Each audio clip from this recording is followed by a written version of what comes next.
what are words of affirmation and why do they matter?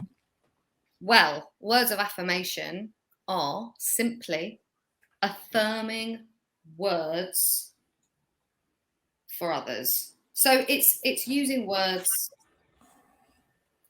to display love. Oh, that's lovely. Using words to display love.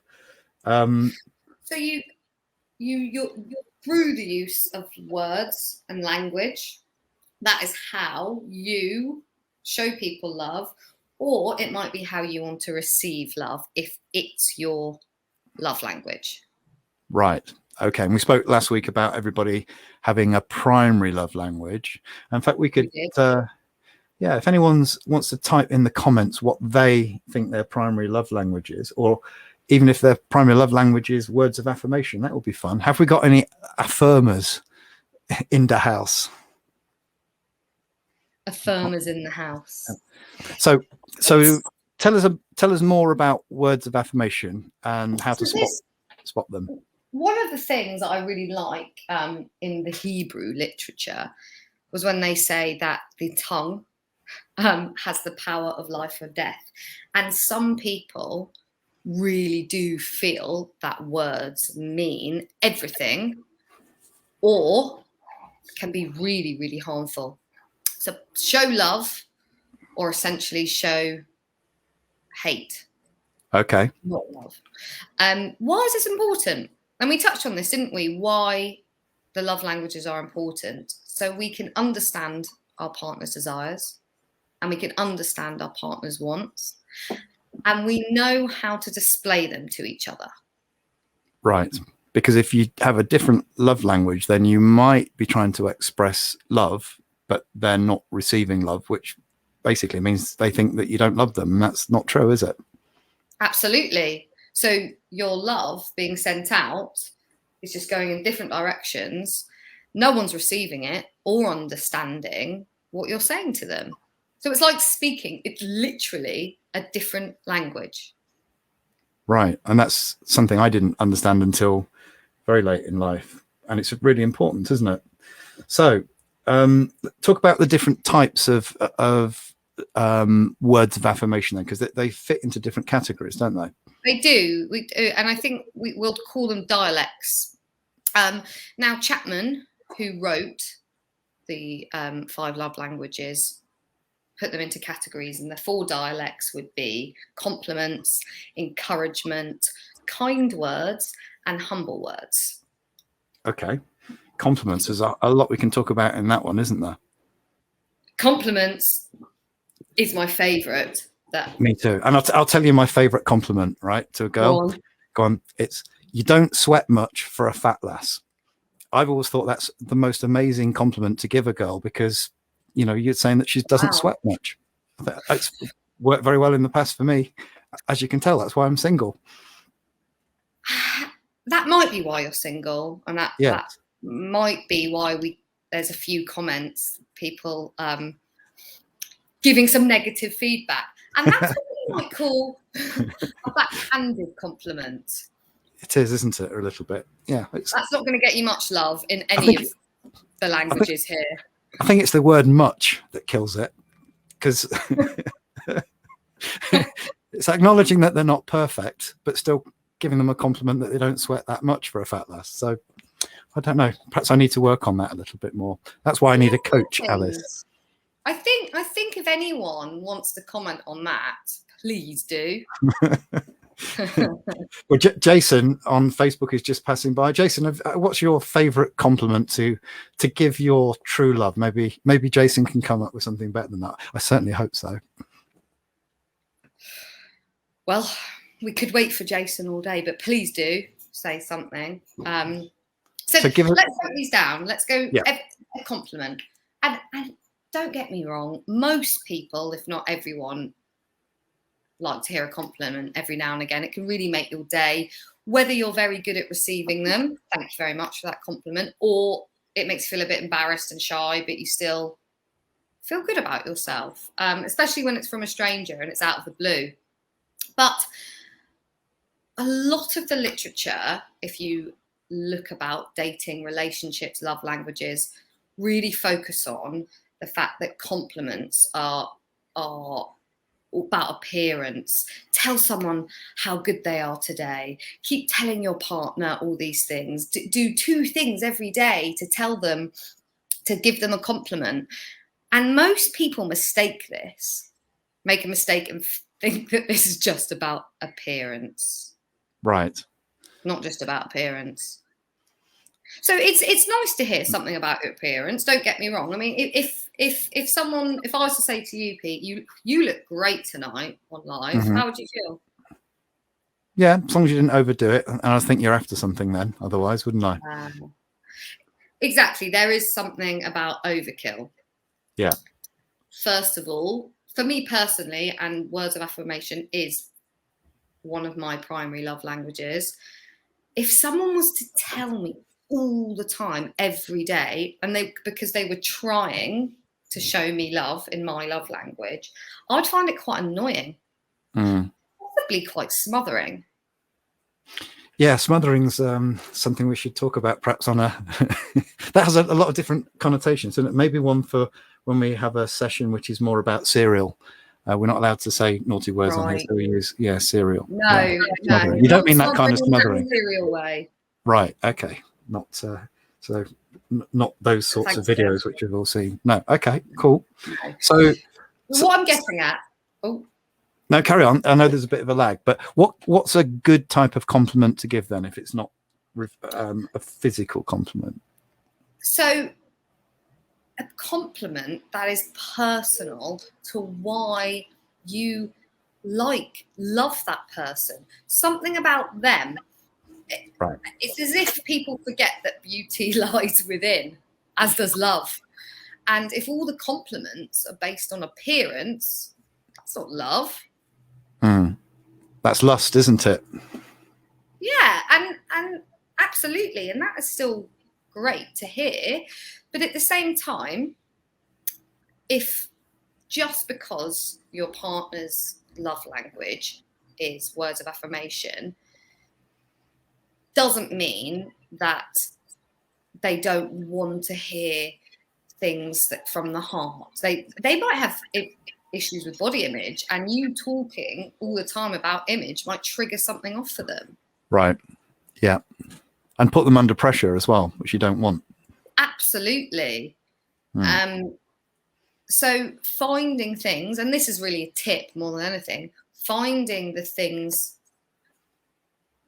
that you really like about your partner, the personal things, the intimate things, and telling them that is what will really, really reach someone whose love language is words of affirmation.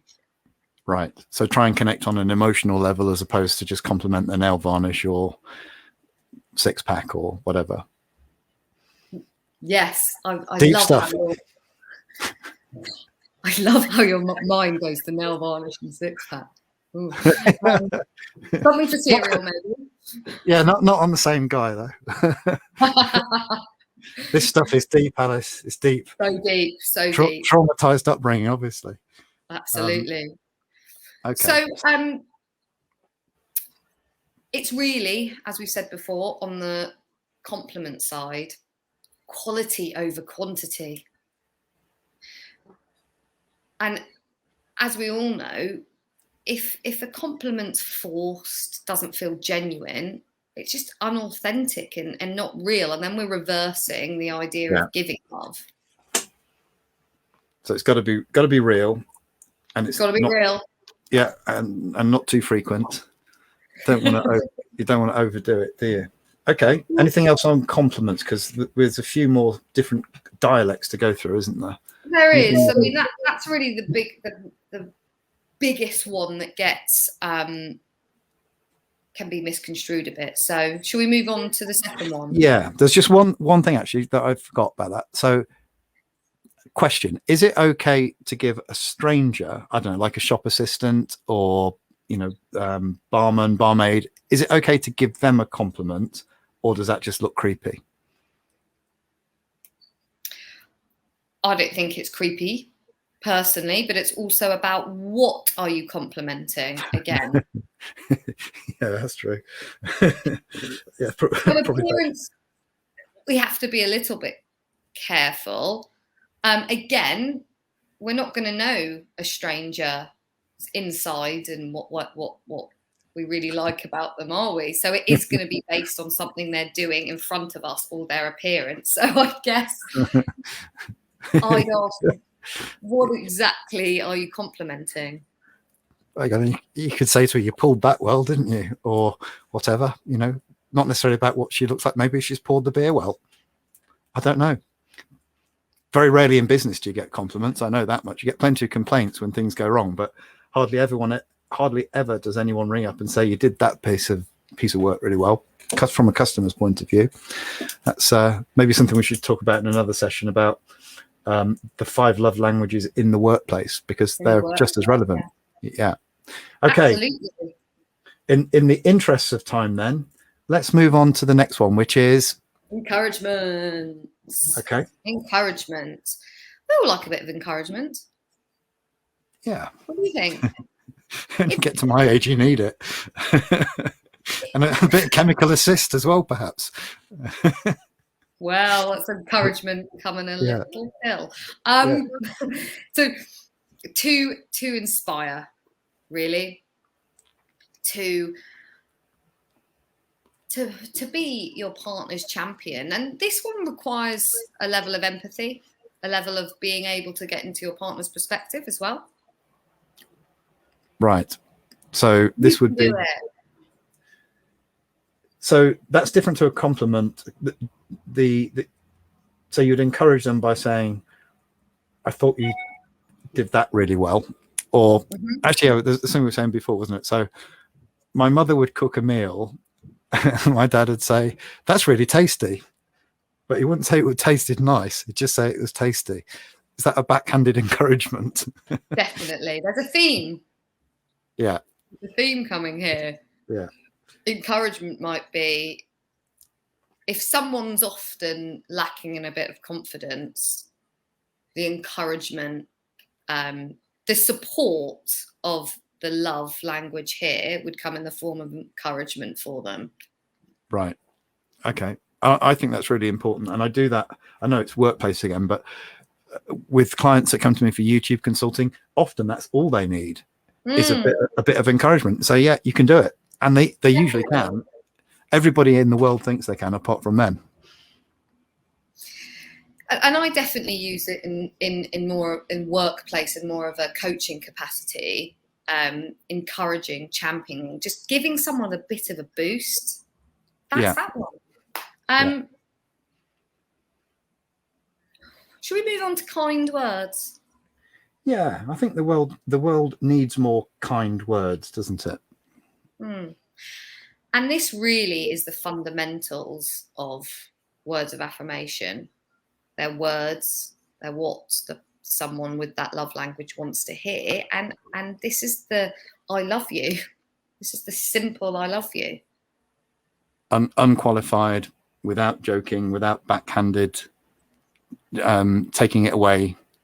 Yeah, it's quite hard to say to someone I love you and then let it sit, isn't it? But this is how you communicate love. This is at its basis. This is at its core, if you like. And if your partner does hold the love language of words of affirmation, I would listen to the way that they speak. Are they using a lot of kind words? Because quite often they'll want to receive it. Are they using a lot of encouraging words? Because naturally, that's also what they'd like to receive. Right. Yeah. If someone can give out verbally in any of these dialects, the compliments, encouragement, kind words, then they're going to feel very comfortable receiving it as well. Okay. And that's very important, isn't it? To to nourish them, basically.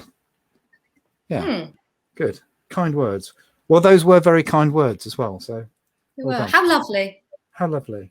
And now we're on to What's the last one? Is there a last one? It's another one, isn't there? Yeah. There is. I think humble words, and I believe you liked this when we talked about it that a few years ago. Yeah. Humble words. Yeah, I'm not really. I don't really like show-offs and people that aren't humble, because in my experience, it's often the people who are showing off who have the least to show off about. And if people can be generous and humble, then I don't know, I just like them. It endears them to me anyway. Okay. So would you like, if your partner was to show you humble words and to compliment you if you're at a dinner table to someone else that she's speaking to, but you're there and you can hear it? Yeah, I think that would be lovely. Because I think the opposite of it, where people make snidey comments or try and put their partners down in front of other people for self-aggrandizement, is just awful. And I see that a lot. You know, but basically people airing their dirty washing in public is pernicious, I think. Absolutely. Yeah. I mean, we could go into that and on another one of our episodes.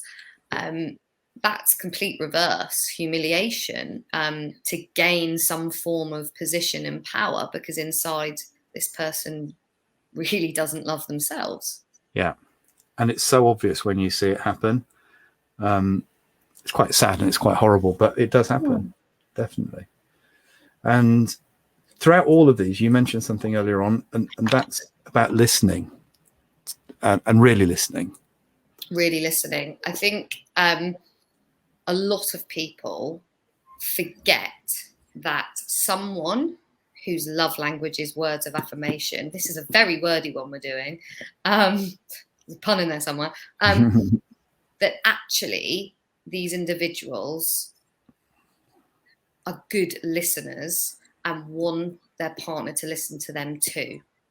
So again, I'll use myself as an example. I hold this love language and certainly will be listening to the voice, to the words, to the tone of the way that people are speaking, and pick up things, because for me, that's what I find important.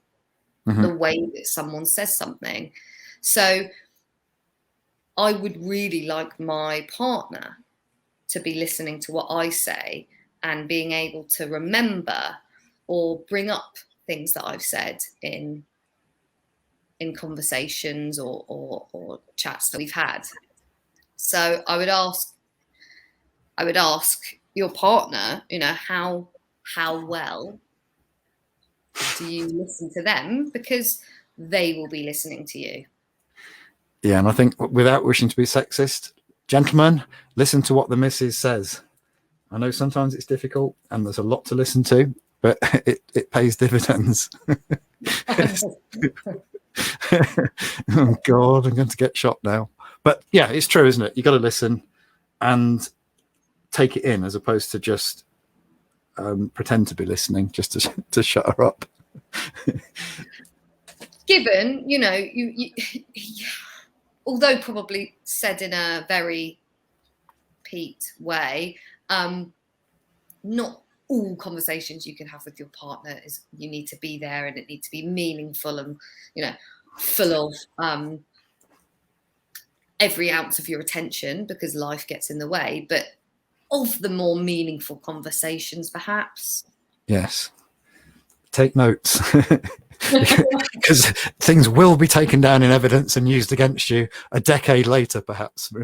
Remember, lots of ladies have very long memories.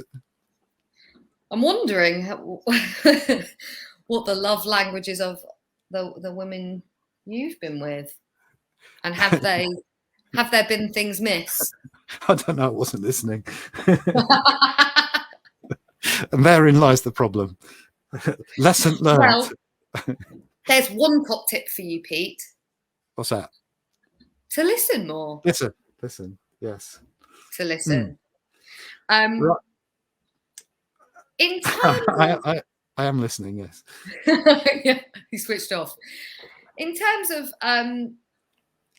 understanding or spotting people with this love language, do you think you'd be able to spot someone whose love language is words of affirmation? Probably after having this conversation, I would watch out for people who listen, as opposed, because that's the only clue that I could see, is if people are listening, then you could probably assume that that's their love language. Does that sound really stupid? Because I'm looking for, I can't see a physical manifestation. Because it'd be easy to spot someone whose love language is physical touch, because they'd either be hugging you or punching you, but it would be easy to detect. Mm-hmm. Whereas this is a bit more cerebral, isn't it? It is. And I think the more you get to know someone, the more that you'll realize how verbal they are in their communication, how easy they find it to give compliments, to encourage, to use kind words. And often people can struggle to say them. They might feel awkward or embarrassed, or might not even realize that's needed. But one thing that people who have a primary and a very strong love language of words of affirmation is they are very sensitive to the external world. They'll pick up on a lot of things of what other people do. Well, I think that's really nice. It means they're connected and they're not just, they're not, I know we're not supposed to use naughty words, but they're not just a-holes thinking about themselves. They take other people's feelings into account and are careful with their words, knowing that they can harm people. And it's true, isn't it? You know, something said that hurts can hurt for years, whereas you know, you get in a bar fight, as long as you survive it, you've probably forgotten about it in a fortnight. It's not always. It's not quite the same thing, but they used to say that the pen is mightier than the sword. Obviously, it's talking about words, but written words. But then the counter to that, I think some famous general says, anyone who wrote that has never faced automatic fire. But, you know, I guess if you're in a war, you either get killed, but you don't suffer for years and years about what someone said to you. That's going a bit deep. And of course, there's PTSD and all the rest of it. But I know that I've said in the past, I've said things to people which then on reflection, I thought, crikey, that sounded really harsh and I didn't mean it to. And similarly, people have said things to me which, you know, have hurt years later. So we need to be careful, don't we? Yeah, absolutely. Remember that old expression where people said, children often said, you know, sticks and stones will break my bones, but words will never hurt me. And it's the total opposite. And that is why, certainly in the field of mental health, when there is toxic relationships or abusive relationships, the everlasting result of that is the emotional side. Yeah. And then all sorts of horrible things happen years later as a result, which we won't talk about, Jack, but we should talk. I mean, I know it's a difficult subject and we probably shouldn't go too deep, but should probably talk about self-harm and suicides and stuff in another issue. That's a heavy subject, isn't it? Yes. Yes. We'll do that another time because it's warranted its own space and time. Definitely. Right. We've been going for 25 minutes. I think, first of all, words of affirmation. Alice, thank you. You've been brilliant. Pete, and I'm not, thank you. You've been brilliant. That comes from the heart. And I'm genuinely not taking the piss.